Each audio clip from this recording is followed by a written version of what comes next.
Support this podcast via our Patreon and get more writerly goodness.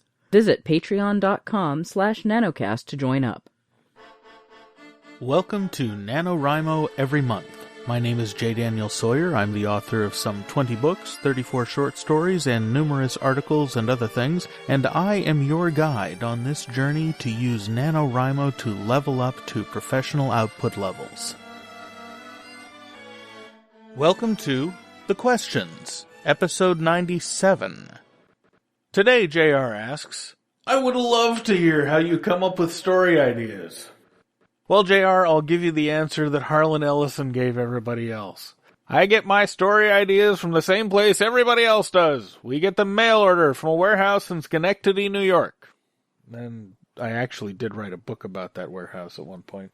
It's called Ideas Incorporated. It's a short little book, and it's a lot of fun if you're interested in a book that is absolutely gonzo crazy and will make you laugh and turn your brain inside out and stuff like that. It's pretty absurd. It's sort of like Alice in Wonderland meets Bill and Ted. I had far too much fun with that book. Oddly, the special episode I did about 2 episodes back, where I talked about the art of asking questions and learning things, I get my ideas from all over the place. I am constantly exposing myself to ideas I find interesting, unusual, frequently ideas I find uncomfortable. Because the soul of creativity is the unexpected connection between 2 ideas that apparently have nothing to do with each other. This is true whether you're talking about creativity in invention and engineering, or you're talking about creativity in the arts, or in religion, or whatever. The essence of creativity is unexpected connections between dissimilar ideas. And so I am constantly stuffing my head full of ideas from all over the place. Anytime you talk to me, and you'll get this notion if you go back and listen to, say, some of the episodes I did on the Apologia podcast, which I think is still available. That was a religion, philosophy, and ethics podcast I was on. It was a round table of atheists and Christians, and we had a Baha'i for a while, and I think we had a Muslim for several episodes, and some other people like that, basically talking about religious and philosophical ideas in a companionable way, looking to find common ground and explore differences of opinion rather than being combative and whatnot. It was a fun podcast, hosted by Zach Moore, who's a really sharp scientist. Anyway, if you go back and listen to that or some of my older Dealing In episodes on the fiction feed at jdsawyer.net, or the old Polyschismatic Reprobates Hour, which was my first podcast, which the website for it and the feed for it aren't active anymore, but there's an archived version of it at jdsawyer.net. If you listen to all of these, what you'll notice is that over the course of all that time, my attitudes on many different things have changed a lot. Some of them haven't, but my attitudes on things change all the time because I'm continually exposing myself to new ideas. If there's something I vehemently disagree with, that's the thing I go and learn about. And I learn about it in order to understand it from the inside so that I can then know whether or not I really disagree with it or if I'm just reacting to it. And sometimes that teaches me about weaknesses in my own existing attitudes about things. And that's true whether we're talking about political philosophy or religious philosophy or philosophy, whether we're talking about my understanding of history or science or the direction of scientific progress, the lessons of history as applied to the modern world, geopolitics, the nature of geology and its relationship to human civilization. I'm always just stuffing my head full of ideas. I've literally got twice as many books as I've got bookshelf space. I've got them stacked 2 deep on most of my shelves. And it's packed full of stuff from linguistics to reference materials to economics to travel books, mythology books from all sorts of places, lots and lots of fiction.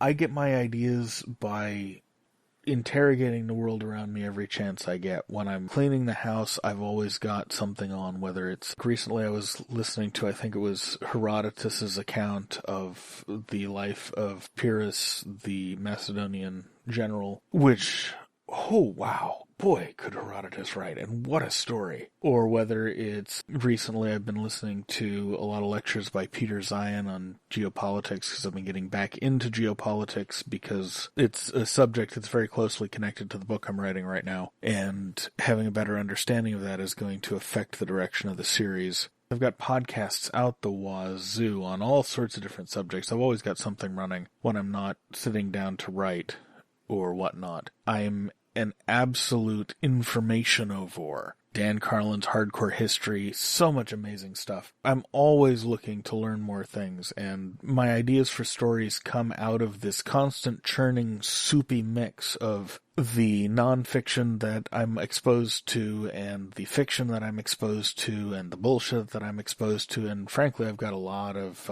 I've got a soft spot in my heart for bullshit.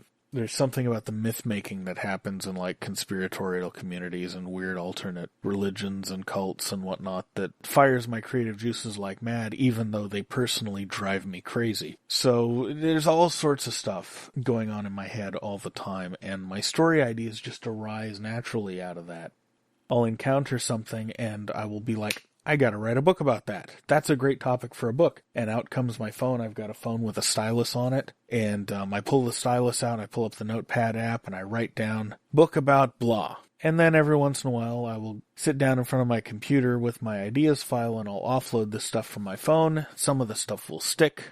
Some of it, I'll look at it a second time, and I'll go, what the hell was I thinking? It doesn't really, I don't think I could do a book on that. I'm not really interested in doing a story about that. And so that stuff gets chucked out. But that's where my ideas come from. And that's where all ideas come from. All ideas come from the interaction of apparently unrelated things. And so my advice for cultivating a fertile mind full of ideas is to always be learning and exposing yourself to new things. If you don't know about it, that's the best reason to go learn about it. Best reason in the world. Everything else is secondary. Because learning something new unlocks horizons in your mind that you don't even know are there. And I know this because every time they get unlocked in mine, I'm like, holy shit, I didn't know that was there. How did I think of that? And sometimes I'll look back at older books that I've written and go, where did I come up with that stuff? Because some of it is transitory in the moment. There was only one point in the history of my life when I could have written that book. And that's kind of fun. It makes my bibliography a weird sort of personal, intellectual autobiography that only I understand. It wouldn't convey that meaning to anyone else but me, but I look up at the bookshelf where all my books are, and I'm like, huh. You know, I wouldn't have written that book if I hadn't seen that one particular YouTube video. Or I wouldn't have written that book if I hadn't been struggling with this particular philosophical idea. Or I wouldn't have written that book if I hadn't gone on that one trip and met that one weird person that I had that 2-minute conversation with, and they said something in just the right way that sparked that idea. And that's where ideas come from. Cultivating and feeding that crock pot in the back of your head with information, and then being open to listening to all the crazy crap that it throws out, and treating all the crazy crap as if it could be valid, at least valid enough to write a story about. And then some of the stories will work, and some of the stories won't, and that's okay. But that's how I do it. That's the real answer to where I get my ideas. I never actually thought I'd be able to answer that question. I think I'm going to tick an accomplishment unlocked box or something. Anyway, I hope that helps. I never thought I would tell anyone thanks for that question, but this is the first time in history I have ever answered that question in a way that makes sense, or at least made sense to me. So I really hope it helps, and I'll see you tomorrow. NaNoWriMo Every Month is written and presented by J. Daniel Sawyer and produced by Artistic Whispers Productions. Visit our website at nanowrimoeverymonth.com and leave a tip in the tip jar or join the Patreon to support this podcast. NaNoWriMo Every Month is copyright 2016 by J. Daniel Sawyer and Artistic Whispers Productions and is released under a Creative Commons Non-Commercial Attribution No Derivatives license.